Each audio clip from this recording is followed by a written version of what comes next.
again we are back with next series of wave optics 4.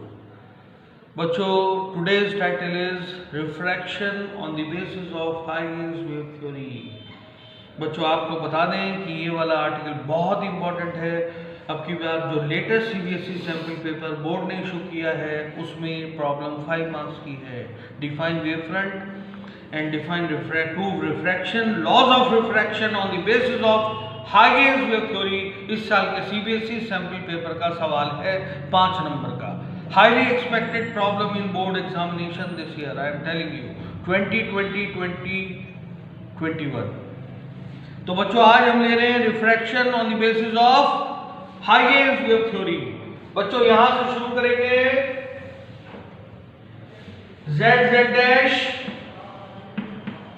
Refracting surface है। Refracting का मतलब बच्चों होता है जिसमें से लाइट पास हो जाती है।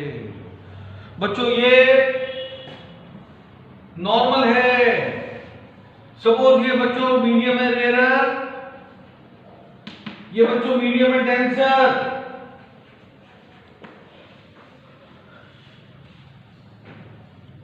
हाइगेन्स वेव थ्योरी ये कहती है कि light travels in the form of wave front. बच्चों, एक वेव फ्रंट आया और इस सरफेस पर गिर पड़ा, ऑब्लिकली गिर पड़ा। बच्चों, फिर वही बात करेंगे। ये जो रिफ्रैक्टिंग सरफेस है ऐसी है, ऐसी आप इसका साइड व्यू देख रहे हैं बच्चों, और इस पर प्लेन वेव फ्रंट आया, ऐसे आके गिरा। देखिए ऐसे आके गिरा है, इसलिए इसका भी साइड व्यू देख रहे हैं। आप बोर्ड को देखिए और इसे देखिए, बिल्कुल एक ही फिगर नजर आएगी आपको। बोर्ड में लाइन की फॉर्म में दिखाई दे रहा है, जबकि फिगर ऐसे, एक्सपेरिमेंट ऐसे हो रहा है। 3D फिजिक्स है।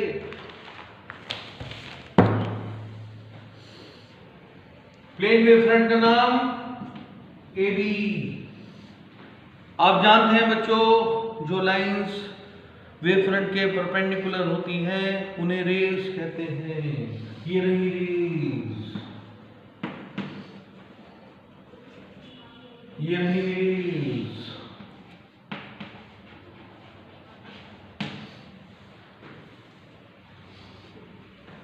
बच्चों, वेव फ्रंट जो भी एंगल बनाता है रिफ्रैक्टिंग सरफेस के साथ, उसे एंगल ऑफ इंसिडेंस कहते हैं।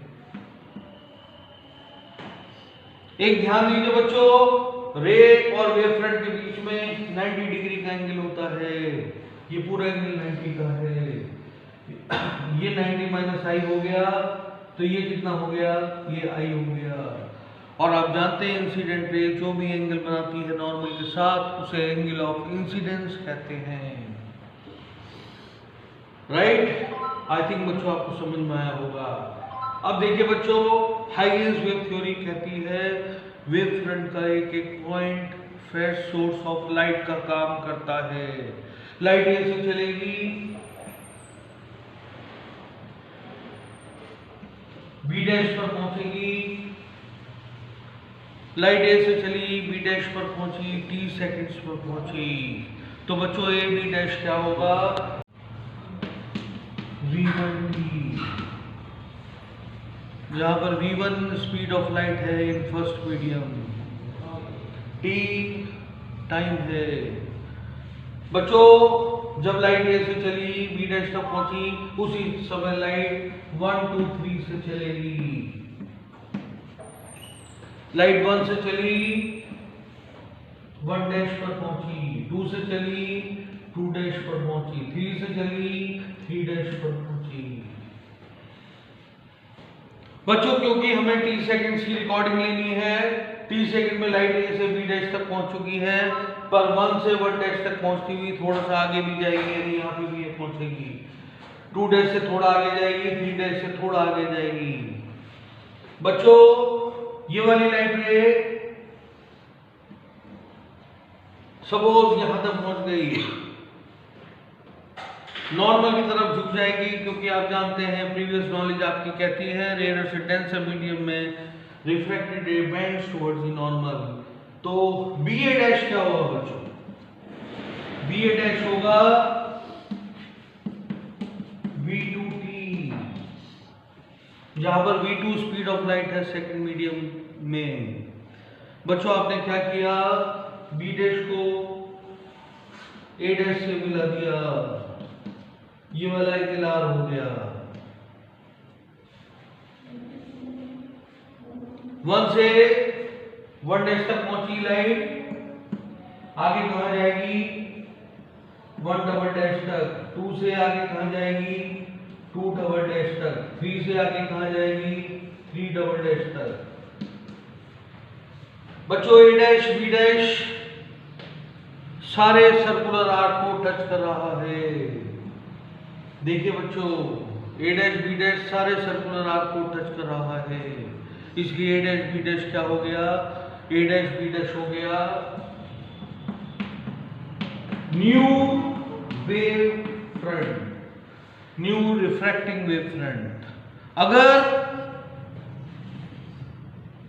Incident wave front refracting surface के साथ एंगल आई बनाता है, तो refracting wave front refracting surface के साथ स्मॉलर एंगल बनाएगा।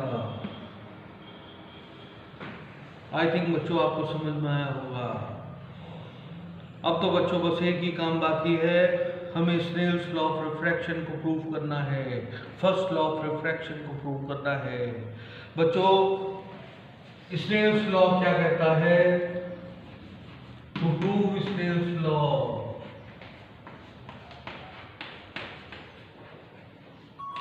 Sign i upon sine r is equal to, बच्चों साइन आई क्या होगा, इस टाइम से देखें आप, A B dash perpendicular upon hypotenuse, sine r क्या होगा, साइन आर होगा B A dash upon hypotenuse. बच्चों बीबी डैश से बीबी डैश कट जाएगा, यहां से हट जाएगा, और बच्चों क्या बचेगा, देखिए A B dash upon B A dash. बच्चों ए बी डैश क्या है, V1t है, बी ए डैश क्या है, V2t है, T से T कट गया। बच्चों V1 क्या है, speed of light in first medium, V2 क्या है, speed of light in second medium. ये लाइट अपने मीडियम में हमेशा कांस्टेंट रहती है, दो कांस्टेंट का रेशियो भी कांस्टेंट आएगा।